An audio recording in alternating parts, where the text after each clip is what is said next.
This video focuses on one numerical problem using the concept of increasing decreasing functions, study using derivatives.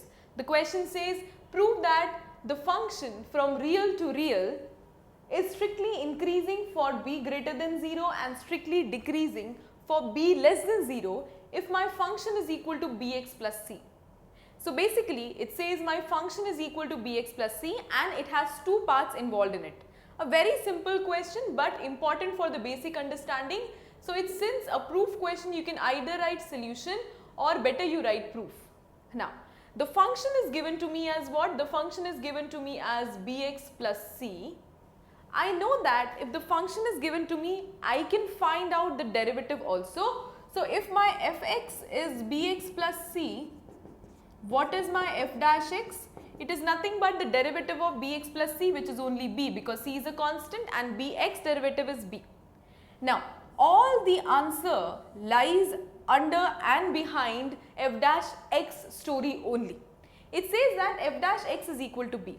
Now if my b is greater than 0 and if my b is less than 0, the stories would change, right?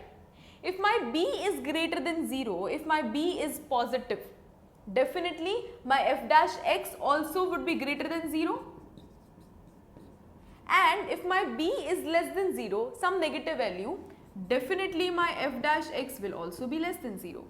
So as simple as that, if my b is greater than 0, my f dash x is greater than 0. There is no equality. That means if my b is greater than 0, my function is proving to be strictly increasing. So, or that is my function f is strictly increasing. But in what case? If my b is greater than 0. And what about my b being less than 0? If my b is less than 0, my f dash x is less than 0. That means that is my function is strictly decreasing. That is what we studied in the previous video. In all the 5 points we had studied that these points are important to memorize and not to understand by explanation on derivation. So that is what it said, that if my x or the considering whatever the value was there, if my f dash x comes to be greater than 0 and not greater than equal to, it is strictly increasing, else it's strictly decreasing.